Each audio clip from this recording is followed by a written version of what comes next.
অপেক্ষা নেই, তাই এই ভক্তি সহজতা। তারপরে আমরা অন্য শ্লোকে আছে লোক মানব চিন্তা না কাটিয়া নিবেদিত আত্মলোক বেদে চিৎসুলৎপর। লোক মানব চিন্তা না করিয়া, এখানে বলা হচ্ছে যে লোক মানব চিন্তা না কাটিয়া নিবেদিত আত্মলোক বেদ শিলত্বর। নিজেকে জগতে সবকিছু বস্তুকে এবং শাস্ত্রীয় আচারাদি সবকিছু ভগবানের নিবেদন করার ফলে ভক্তের পক্ষে লোকনিন্দায় চিন্তা করা হতো। এই যে ভক্ত হয়ে যাবে তার লোকনিন্দায় মানে ঠাকুরকে পাগল বলছে, ঠাকুরের কোনো যায় আসে। এই মীরাবাই তার কৃষ্ণ ছাড়া কোনো কোনো চিন্তা নেই। মীরাবাই আপনার জীবনীতে দেখেন, সেখানে তাকে মানে কত না মানে ওই যাতনা দিচ্ছে, কিন্তু সে কৃষ্ণ ছাড়া অন্য কিছু মনে হচ্ছে। তার মানে রাজ্য থেকে বিতরণ করে দিলেন, তিনি বৃন্দাবনে এসে উঠলেন, কিন্তু এইটা ধরেছেন ঈশ্বরকে ভক্তি, এর থেকে তিনি সরবেন না। এটাই এখানে লোক নিন্দা করুক, মীরাবাইকে নিন্দা করেছে। যখন এসেছিল আকবর এসেছিলেন, আকবর আসার জন্য বিভিন্ন কারণে মীরাবাইকে নিন্দা করেছে, কিন্তু বিচলিত হননি মীরাবাই। ঠাকুরকে কত রকম খারাপ ভাষা ব্যবহার করেছেন, কিন্তু ঠাকুর কত বিচলিত হয়েছে হননি।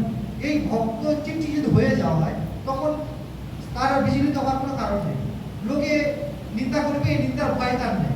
লোকে কি বললো বা কি করলো, যদি ভক্ত হয়ে যায় তার এইগুলোতে কিছু অসুবিধা করতে পারবে না। এখানে তাই বলছেন এখানে লোক আসলো চিন্তা না কার্য, লোকে নিয়ে এসে নিন্দা করুক, এ নিয়ে তার কোনো চিন্তা থাকে না। তারপরে নিজেকে জগতের সব কিছু বস্তুকে শাস্ত্র আচরণাদি, এই যে ঠাকুর আচরণ, মাকে ফুল না দিয়ে নিজে পায়ে ফুল দিচ্ছে, আচরণ করছে কি এটা বল।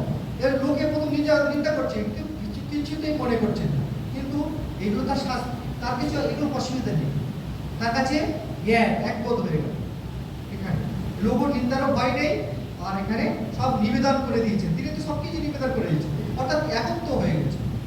ভক্ত জাগতিক সর্ববস্তু শাস্ত্রীয় আচরণাদি ত্যাগ করে নিজেকে সম্পূর্ণভাবে ঈশ্বরের সমর্পণ করেছেন বলে লোকনিন্দা সম্বন্ধেও তার কোনো চিন্তা করা উচিত নয়। এই লোকনিন্দা করবে, আমি ভগবান সব করছি না, এসব বিষয়ে ঈশ্বর ভক্তের কোনো উদ্বেগ থাকা উচিত নয়। তিনি শাস্ত্র নির্দিষ্ট ক্রিয়াকলাপ ত্যাগ করেছেন, সুতরাং তজ্জনিত যে সুখ ভোগ তা থাকবে না, এই ভাবনায় যেন তিনি বিন্দুমাত্র আশঙ্কিত না হন। কেননা তিনি যে নিজেকে ভগবান চরণে সমর্পণ করেছেন, ত্যাগ করেছেন সুখে এসোনা লোকে এসোনা। সুখে এসে সুখ যত সুখ আমাদের এসোনা, এই আছে এসোনা, পুত্র সেনা লোকে সেনা বিভিন্ন সেবা আছে আমাদের সুখ না, কিন্তু এগুলো ত্যাগ, সুখে এসোনা লোকে এসোনা, এই লোকমান্য হওয়া, মানে সুখের আশা বিভিন্ন, এগুলো সুখে এসোনা, এগুলো তো ত্যাগ করে ভক্ত তো ত্যাগ করেছে, নিজের সুখের জন্য নয়, ভগবানের সুখের সুখ। যে রাধা কলঙ্কিনী, রাধাকে সবাই কলঙ্কিনী বলছে, তিনি কৃষ্ণ পাইতে অন্য কিছু মানে নিজের জন্য সুখ চিন্তা করছেন না, তিনি কৃষ্ণ সুখে সুখী হয়ে, হ্যাঁ, তিনি নিজের সুখে সুখ না, কৃষ্ণের সুখে সুখ।